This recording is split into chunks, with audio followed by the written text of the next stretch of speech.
एक ऐसी भयानक बीमारी जिसे दुनिया ने पहले कभी नहीं देखा था। एक रहस्यमयी अनिद्रा वायरस पूरी दुनिया में आग की तरह फैल रहा था। संक्रमित लोग चाहे कितने भी थके हों, उन्हें नींद ही नहीं आती थी। शुरुआत में लक्षण मामूली लगे, दिमाग सुस्त पड़ जाना, ध्यान भटकना, प्रतिक्रिया धीमी हो जाना। लेकिन जैसे जैसे दिन बीतते गए और मरीज लगातार कई रातों तक नहीं सो पाए, हालात खतरनाक होने लगे। लोग चिड़चिड़े, गुस्सैल और हिंसक होने लगे। पर असली डर अभी बाकी था। जब पूरी दुनिया की नींद उड़ जाए तो हादसे होना तय है, और जब हादसे बढ़ते हैं तो समाज का संतुलन टूटने लगता है, कानून व्यवस्था डगमगाने लगती है और सभ्यता विनाश की ओर बढ़ने लगती है। स्वागत है 2026 में रिलीज हुई साइंस फिक्शन थ्रिलर फिल्म। कहानी हमें ले जाती है स्वीडन के एक मशहूर स्की रिजॉर्ट पर। पहाड़ की ऊंचाई पर जा रही केबल कार अचानक खराब हो जाती है। जो केबिन आगे बढ़ना चाहिए था वो तेजी से उल्टा पीछे की ओर जाने लगता है। पर्यटक घबराकर चीखने लगते हैं। उन्हें समझ में आ जाता है कि कुछ बहुत गलत हो रहा है, लेकिन ऑपरेशन रूम में मौजूद कर्मचारी बस खाली आंखों से देख रहा था। न कोई बटन दबाया गया, न इमरजेंसी ब्रेक लगाया गया। नतीजा, केबिन बेकाबू होकर घूमता है और यात्री बर्फ पर जा गिरते हैं। जब तक बचाव दल पहुंचता है, दर्जनों लोग गंभीर रूप से घायल हो चुके होते हैं। इस हादसे का वीडियो इंटरनेट पर वायरल हो जाता है और पूरे देश का ध्यान अपनी ओर खींच लेता है। डॉक्टर एलेन घायलों का इलाज कर ही रही थी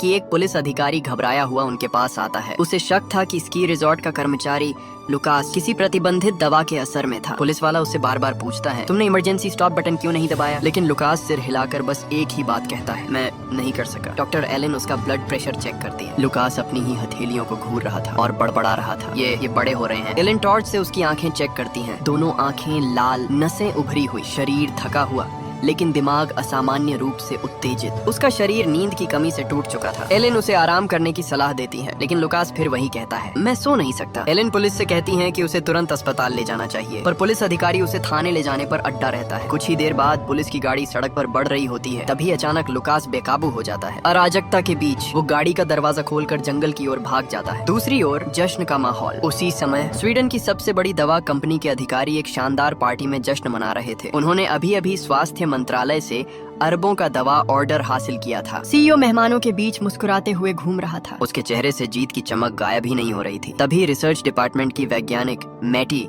हड़बड़ाते हुए पार्टी में घुसती है। उसका चेहरा गंभीर था। वो बताती है, नई विकसित दवा में घातक खामी है, उसे तुरंत बंद करना और रिपोर्ट करना जरूरी है। लेकिन पार्टी में स्वास्थ्य मंत्रालय के बड़े अधिकारी मौजूद थे। सीईओ ने रिपोर्ट सरसरी तौर पर देखी और सिक्योरिटी से मैटी को बाहर निकलवा दिया। शहर के अलग अलग कोनों में अजीब घटनाएं होने लगी। एक जिम में एक महिला ट्रेडमिल पर लगातार दौड़ती रही। इतना दौड़ी कि थकान से उछलकर गिर गई, लेकिन उसके चेहरे पर अजीब उत्तेजना थी। वो कह रही थी, मैं खुद को इतना थका दूंगी कि शायद नींद आ जाए। उधर स्वास्थ्य मंत्री समाचार देख रही थी। हर चैनल पर एक ही खबर, अनिद्रा के मामले तेजी से बढ़ रहे हैं। अस्पताल मरीजों से भर चुके थे, लेकिन अभी तक किसी को अंदाजा नहीं था कि ये सब एक बड़े विनाश की शुरुआत है। लुकास की आखिरी कॉल। रात में डॉक्टर एलेन अपनी गर्लफ्रेंड के साथ डेट पर थी। तभी उन्हें एक अनजान नंबर से कॉल आता है। फोन पर लुकास था। उसकी आवाज टूटी हुई, घबराई हुई। वो बार बार कह रहा था, कृपया मुझे बचा लीजिए। एलेन पहले ही पुलिस की लापरवाही से नाराज थी। उन्होंने पुलिस को सूचना देने के बजाय खुद लुकास के दी पते पर जाने का फैसला किया। दरवाजा आधा खुला था। घर के अंदर सन्नाटा था। किचन में नल खुला हुआ था। फ्रिज के अंदर से हल्की आवाज आ रही थी। बाथरूम की लाइट जल रही थी। एलेन जैसे ही दरवाजा खोलती हैं, वो देखती हैं लुकास फर्श पर पड़ा है। उसका शरीर ठंडा, कठोर, वो मर चुका था। आसमान में एक और त्रासदी। उसी समय दवा कंपनी का सीईओ अपने प्राइवेट जेट से मुख्यालय लौट रहा था। उसे अचानक मैटी की रिपोर्ट याद आती है। रिपोर्ट में लिखा था, कच्चे माल का एक टैंक लीक हो गया था, जिससे पास का भूजल दूषित हो सकता है। यह जनता के लिए विनाशकारी हो सकता था। सीईओ अपने अधीनस्थों को कॉल करना चाहता है, लेकिन विमान में सिग्नल नहीं था। तभी विमान अचानक बुरी तरह हिलने लगता है। यात्री घबराकर एक दूसरे को देखते हैं, लेकिन असली भयावह सच्चाई ये थी, पायलट पहले ही बेहोश हो चुका था। उसकी आंखें भी लुकास की तरह लाल थीं। वो भी कई दिनों से नहीं सोया था। कुछ ही पलों में विमान जमीन की ओर गिरने लगता है। अगली सुबह खबर फैलती है, विमान दुर्घटनाग्रस्त। 170 लोगों की मौके पर मौत, और किसी को अंदाजा भी नहीं कि इसका संबंध उसी अनिद्रा वायरस से है। डॉक्टर एलेन की गर्लफ्रेंड की आंखें भी अब लाल हो चुकी थी, लेकिन उसने इसे सिर्फ नींद की कमी समझकर नजरअंदाज कर दिया। यही लापरवाही आगे चलकर सबसे बड़ी गलती साबित होने वाली थी। स्वीडन की कैबिनेट ने आपात बैठक बुलाई। मेडिकल रिपोर्ट देखकर सबके रोंगटे खड़े हो गए। सिर्फ 10 दिनों में 4000 लोग एक ही न्यूरोलॉजिकल बीमारी से संक्रमित पाए गए। इस बीमारी का एक ही मुख्य लक्षण था, नींद का पूरी तरह खत्म हो जाना। शुरुआत में नींद आने में दिक्कत, फिर रात भर जागना, धीरे धीरे याददाश्त कमजोर, ध्यान भंग और आखिर में हिंसक व्यवहार। मामले तेजी से बढ़ते जा रहे थे और अब सवाल ये था, क्या ये सिर्फ एक बीमारी है या मानव सभ्यता के अंत की शुरुआत? धीरे धीरे डर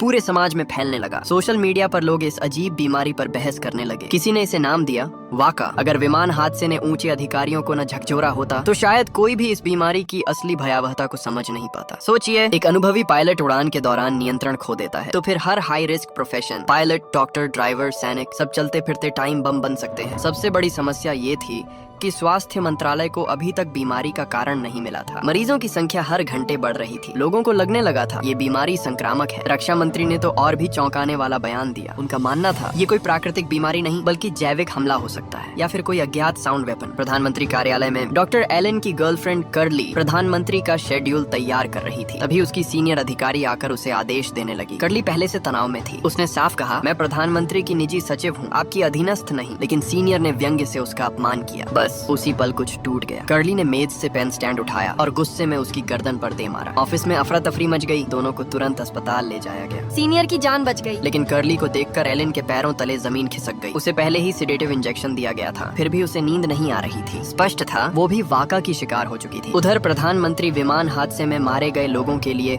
श्रद्धांजलि सभा में भाषण दे रही थी, लेकिन किसी ने ध्यान नहीं दिया। उनकी आंखें भी खून सी लाल थीं, आवाज लड़खड़ा रही थी और भाषण के बीच में ही वो अचानक गिर पड़ी। कुछ ही घंटों बाद खबर आई प्रधानमंत्री की मृत्यु, कारण अत्यधिक थकान से हृदय गति रुकना। लेकिन जब लैब में उनके खून की जांच हुई तो उसमें भी उसी अज्ञात वायरस के निशान मिले। अब ये सिर्फ स्वास्थ्य संकट नहीं रहा था, ये राष्ट्रीय आपदा थी। एक अंधेरे कमरे में टोपी पहने एक रहस्यमयी आदमी विल्सन नाम के इंजीनियर से मिल रहा था। उसने कहा अगला हमला जल्द होगा। उसे एक गुप्त मिशन के लिए तकनीकी विशेषज्ञ चाहिए था, ऐसा व्यक्ति जो राजनीति या मीडिया से प्रभावित न हो। काफी लालच देने के बाद विल्सन ने हामी भर दी, लेकिन चेतावनी साफ थी, ये मिशन टॉप सीक्रेट है। अगर राज खुला तो सिर्फ विल्सन ही नहीं, उसका परिवार भी खतरे में होगा। दवा कंपनी की लैब में एक महिला शोधकर्ता घबराई हुई थी। उसे पता चला कच्चे माल का टैंक नंबर 4 2 दिन पहले लीक हो गया था। वो मैटी को कॉल करती है। मैटी टूट चुकी थी। उसने बताया मेंटेनेंस में देरी की वजह से टैंक फट गया और शहर का पूरा पानी दूषित हो गया।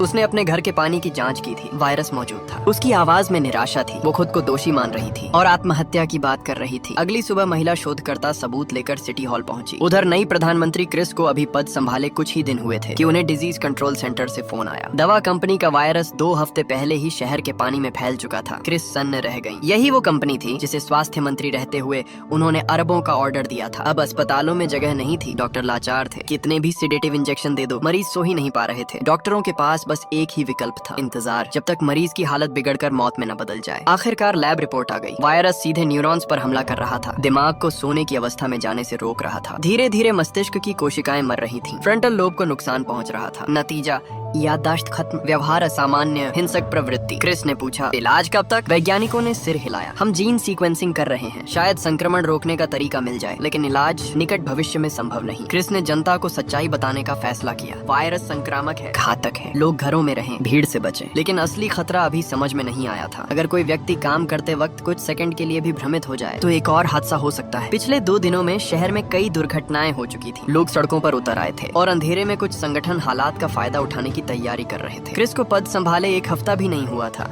और वो पूरी तरह थक चुकी थी। सबसे डरावनी बात, उनकी आंखें भी लाल हो चुकी थी। पूरे शहर में अनिद्रा वायरस विस्फोट की तरह फैल चुका था। सरकार के पास न कोई इलाज था, न कोई ठोस बचाव योजना, बल्कि उन्होंने सख्त आदेश जारी कर दिया, संक्रमित लोग घरों में बंद रहें और वहीं इंतजार करें, यानी धीरे धीरे मौत का इंतजार। गुस्साए लोग सड़कों पर उतर आए। उनके पास खोने के लिए अब कुछ बचा ही नहीं था। सवाल सिर्फ एक था, क्या वो चुपचाप मरने का इंतजार करेंगे? कार्यवाहक प्रधानमंत्री क्रिस ने वायरस की जानकारी सार्वजनिक की ही थी कि उसी रात मुख्य वायरस विशेषज्ञ का फोन आया। नई खोज सामने आई थी। संक्रमित लोगों की आंखों का लाल होना सिर्फ थकान नहीं था, वो दरअसल मस्तिष्क में रक्तस्राव का संकेत था। जब लाल नसें लगभग पूरा घेरा बना लेती हैं, तो समझिए मौत करीब है। संक्रमण के लगभग 10 दिन बाद आंखों में पूरा लाल घेरा बन जाता है और वही अंतिम समय होता है। फोन सुनकर क्रिस सन्न रह गया, क्योंकि उसकी अपनी आंखों में लाल नसें आधा चक्र पूरा कर चुकी थी। मतलब उसके पास भी ज्यादा समय नहीं था। अगली सुबह हजारों लोग सड़कों पर थे। किसी ने अफवाह फैलाई थी, इस वायरस के पीछे नई सरकार का हाथ है। और क्योंकि दवा कंपनी का सबसे बड़ा ऑर्डर क्रिस ने स्वास्थ्य मंत्री रहते हुए दिया था, भीड़ ने उसे दोषी मान लिया। क्रिस के पास सफाई देने का समय नहीं था। कैबिनेट मीटिंग में उसने घोषणा की, जिसकी आंखों में लालिमा शुरू हो चुकी है। उसके पास अधिकतम 10-12 दिन ही है। वो चाहता था कि सच जनता के सामने रखा जाए, ताकि लोग अपने अंतिम दिनों को समझदारी से जी सकें। लेकिन उसकी गर्लफ्रेंड ने विरोध किया, ये समाज में और अराजकता फैलाएगा। फिर भी क्रिस ने झूठ बोलने से इनकार कर दिया। उसने प्रेस कॉन्फ्रेंस में पूरी सच्चाई बता दी, संक्रमण से मृत्यु तक का पूरा टाइमलाइन सार्वजनिक कर दिया और अंत में देश से माफी मांगते हुए प्रधानमंत्री पद से इस्तीफा दे दिया। कैबिनेट में अफरा तफरी मच गई। अधिकांश मंत्री खुद संक्रमित थे या उनके परिवार संक्रमित थे। नियम के अनुसार सबसे वरिष्ठ मंत्री को पद संभालना था, लेकिन अंतर्राष्ट्रीय समर्थन की जरूरत थी। इसलिए विदेश मंत्री सागा को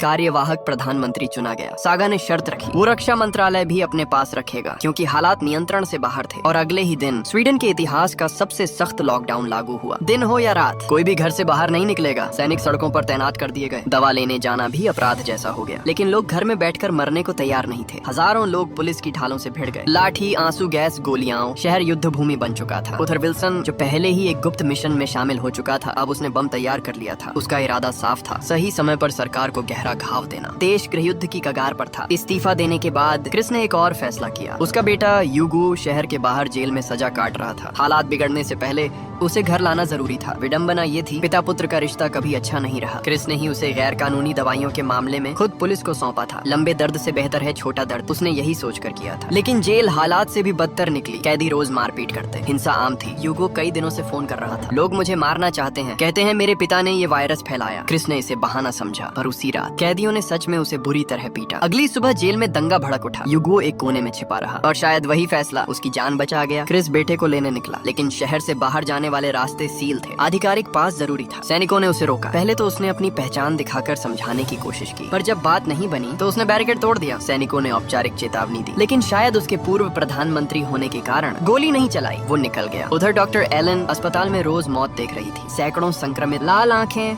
नींद से वंचित दिमाग और धीरे धीरे पागलपन में बदलती भीड़। वो समझ चुकी थी, अब ये सिर्फ मेडिकल संकट नहीं, मानव सभ्यता की परीक्षा है। एलन किसी भी डॉक्टर से ज्यादा अच्छी तरह जानती थी कि संक्रमित लोगों की मौत कब तय हो जाती है। जब उसने अपनी गर्लफ्रेंड कर्ली की आंखों में लाल नसों का जाल हर दिन और घना होते देखा, तो उसके अंदर का डर शब्दों में बयान नहीं हो सकता था। एक दिन उसने देखा कि एक डॉक्टर ने कर्ली के बिस्तर के पास काली टेप लगा दी है। एलिन समझ गई, ये संकेत था कि मरीज अंतिम अवस्था में है और अब उपचार छोड़ दिया गया है। वह तुरंत अपने सहकर्मियों से बहस करने पहुंच गई, लेकिन किसी ने उसकी बात नहीं सुनी। कर्ली को अस्पताल में 10 दिन हो चुके थे। अनुभव के अनुसार अब उसके पास अधिकतम 3 दिन थे। उसके अंग एक एक कर जवाब दे देंगे, लेकिन एलिन हार मानने वालों में से नहीं थी। जब अस्पताल इलाज नहीं कर सकता तो वह खुद रास्ता खोजेगी। वह कर्ली को लेकर अस्पताल से निकल आई और दोनों अपने घर लौट आए। कर्ली को ठंडे पानी में तैरने की आदत थी। अब उसमें तैरने की ताकत नहीं बची थी, इसलिए वह सीधे बर्फ जैसे ठंडे पानी से भरे बाथटब में लेट गई। लगातार नजदीकी संपर्क के कारण एलिन भी संक्रमित हो चुकी थी। लेकिन तभी उसने एक अजीब बात नोटिस की। कर्ली की मानसिक हालत थोड़ी बेहतर लग रही थी। उसकी आंखों की लाल नसें भी हल्की पड़ गई थी। शक की एक चिंगारी उम्मीद में बदलने लगी। एलिन ने इंटरनेट पर रिसर्च खंगाली। वास्तव में कुछ शोध बताते थे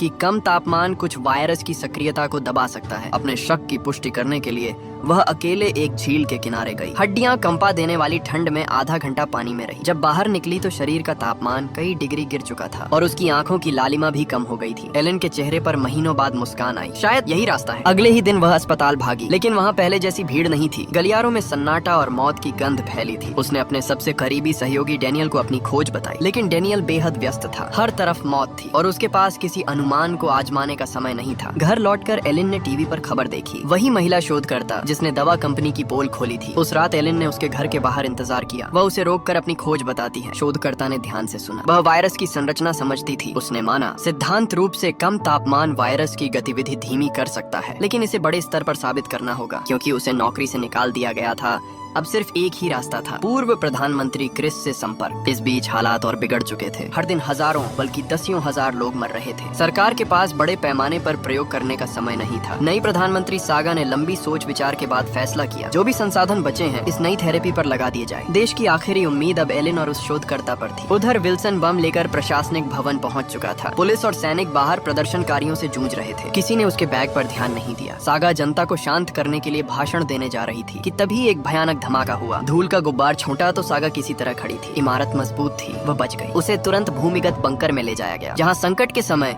युद्धकालीन कमांड सेंटर बनाया जाता है। लेकिन बाहर हालात बेकाबू थे। लोग सड़कों पर उमड़ रहे थे। सैनिक भी कम पड़ रहे थे। स्वास्थ्य मंत्रालय की रिपोर्ट और भयावह थी। सिर्फ एक दिन में 80,000 मौतें। अगर यही रफ्तार रही तो कुछ ही दिनों में पूरा देश खाली हो जाएगा। अब सबकी निगाहें लो टेम्परेचर थेरेपी पर थी। एलिन और शोधकर्ता ने छोटे स्तर पर प्रयोग शुरू कर दिए। सुविधाएं सीमित थी, लेकिन जरूरी उपकरण मिल गए। स्वयं सेवकों की कमी नहीं थी, क्योंकि अब हर कोई मरने से पहले आखिरी कोशिश करना चाहता था। इनमें एलिन और कर्ली भी शामिल थी। योजना साफ थी, अत्यधिक ठंडे सलाइन सॉल्यूशन से शरीर का तापमान नियंत्रित तरीके से कम किया जाएगा। पूरी प्रक्रिया मशीनों की निगरानी में होगी।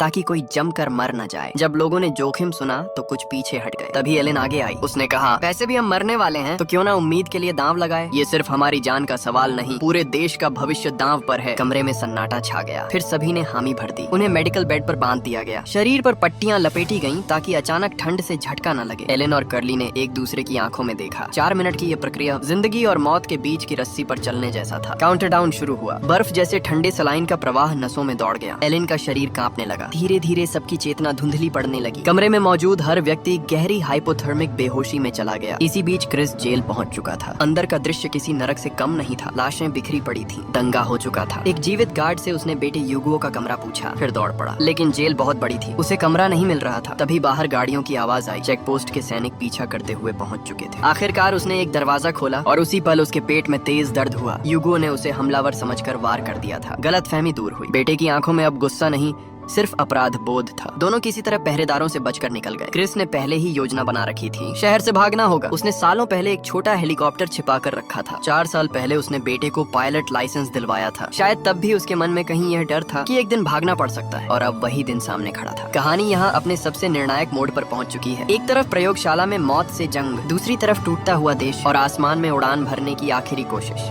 अब सवाल सिर्फ इतना है, क्या ठंड सच में मौत को रोक पाएगी, या ये मानवता की आखिरी सांसें हैं। जब हेलीकॉप्टर उड़ान भरने ही वाला था, क्रिस वहीं खड़ा रह गया। वह जानता था कि वह खुद संक्रमित है। उसके पास गिनती के ही दिन बचे हैं। वह किसी और शहर जाकर वायरस नहीं फैलाना चाहता था, और कुछ अधूरे हिसाब उसे यहीं चुकाने थे। यूगो कॉकपिट में बैठा।